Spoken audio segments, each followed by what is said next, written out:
everybody, welcome to my humble abode, also known as my living room. I'm Nazareth, and I'm going to be talking to you today about the importance of squatting for pelvic floor health. You're going to need a few props handy, either 2 yoga blocks, or you might want to use a crate with a blanket on top, like I have shown here, maybe a stool, maybe a stack a bunch of books, maybe a low coffee table. Get creative. Let's say you've been diagnosed with vulvodynia or pelvic floor dysfunction, and you've been working with a physical therapist and they've explained to you that it's really important to be able to squat. It maintains the health of our pelvic floor as well as the overall health of our body. But what happens when you're experiencing pain either in the vulva or the pelvic floor, and you go to do this action and it's too much? Either the hips are a little unhappy or pain increases when you do this movement. That's where this video is going to come in today. Before we get any further, it's really important to note that the pelvis and the hips are literally connected. It forms, or the hip joint forms where the thigh bone and the pelvis intersect, so right here. That's why our hip mobility and stability is so important to the health of our pelvis. We want to make sure that our hips function as designed. That means the hip should be able to flex, the thigh comes closer to the chest, the hip should be able to extend, and that's when the thigh moves away from the chest. Also, your hip should be able to externally rotate, the leg moves away from the midline, and internally rotate in towards the center. And you should be able to perform all of these actions separate from the movement of your pelvis. Today's demonstration is going to highlight internal and external rotation of the hip, 2 important functions in a squat. Grab your props, find a quiet place, and we will begin. Sit down on your prop. Think of anchoring down through your sits bones, so much so that the spine can stay nice and long. And I want you to bring awareness to the position of your pelvis before we even get into this squat-like action.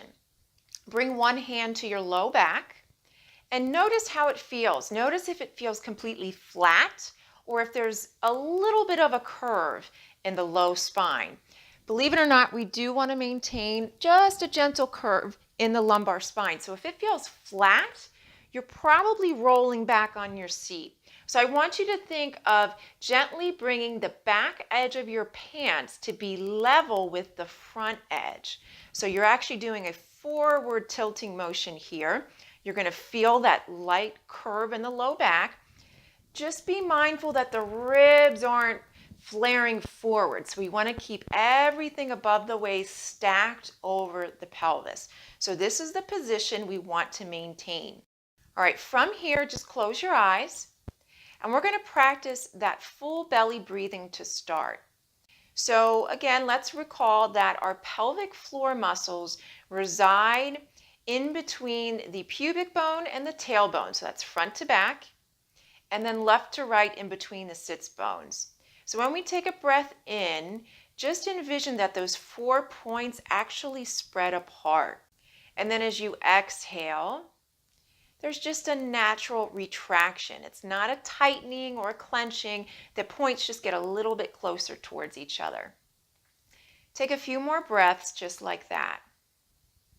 And once that starts to feel a little more comfortable, I want you to sort of walk up the body with your breath to your torso. So basically everything beneath the chest and above the waist is what I'm going to refer to as our trunk. Think of it like a soda can. So the soda can has an equal amount of pressure the whole way around. That's what we're going to attempt with our breath as we continue to visualize the pelvic floor relaxing. So breathe in, let the belly relax. That might mean your belly hangs a bit. It's okay, let that go.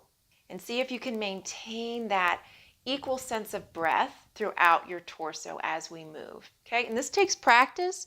This is something that I really had to work at when I first started being mindful of all the other areas of my body that were contributing to pelvic floor pain.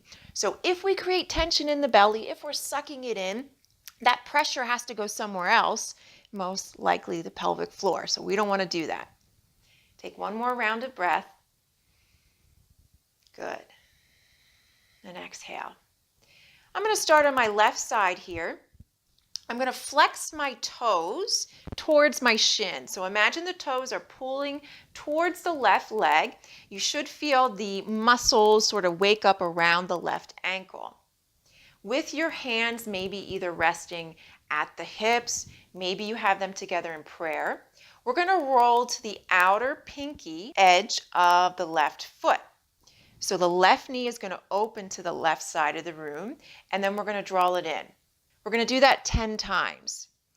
And just a warning, I tend to lose count. So I'm going to be talking to you here. We might do a few extra, a few less. So I think we're at 3 now. And what I want you to notice is that nothing else is moving. If you can see, my pelvis isn't shifting. I'm not changing my position here. My spine is long, and I'm not going to a rotation here just to get my knee out further, because again, that's coming from the pelvis. I am focusing just on my hip, opening and closing. So this is external rotation. And you might feel like at some point you're sort of hitting a wall. That's where you stop. And then you actively come back into the center. Keep your toes reaching towards your shin. I have no clue how many we've done, so I'm going to trust that you've done 10. And then we'll relax, come back into the center. You would do the same thing on your right side. For the sake of the video, I'm just going to move on to internal rotation. I'm facing the camera. You can certainly stay in the same direction. I just wanted you to have a better view. So for internal rotation, your stance needs to be a little bit wider, okay? So enjoy yourself in all your glory. And you're going to do the same thing. Toes flex in towards the shin. But this time, instead of the knee going outward to the left, it's going to come in towards the midline. So now we're coming in towards the big toe edge of the foot, and we come back out. And if you're like me, this range might be much more difficult than the external rotation. This isn't something that we really practice a lot. But again, notice as I'm talking to you, my torso isn't moving. I'm able to maintain an equal amount of breath or pressure. The pelvis isn't rolling back and forth, nor is it rolling side to side. And one thing I want to point out to you, as I'm talking, I noticed a little tension build in my pelvic floor. So I'm going to pause. I'm going to take a full breath in, envisioning those points expanding and relaxing, and then I'm going to exhale. This is something that can happen when you have pelvic floor dysfunction or you've got vulvodynia. Your body is so accustomed to that pattern of holding tension. So part of this drill is to really make you more aware of those patterns.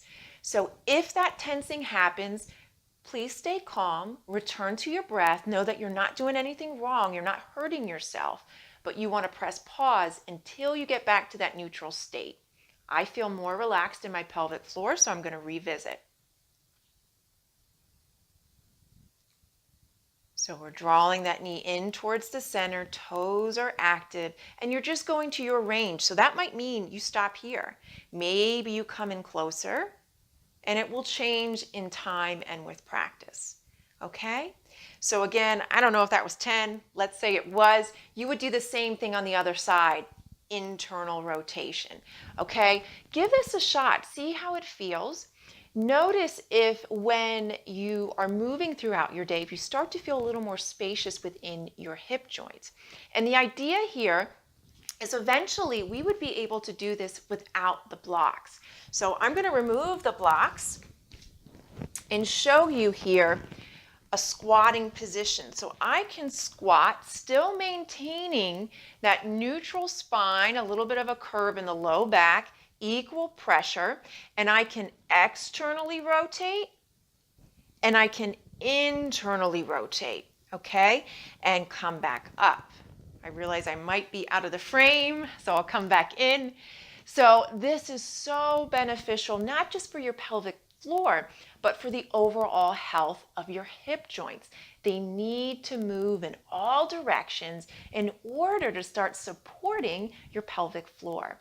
Give this a try. Let me know how it goes. If you've got questions, if you've got trouble or specific issues that I didn't address in this video, comment below. It helps me help you. So until next time, remember to advocate for yourself. Knowledge is power, and it can get better.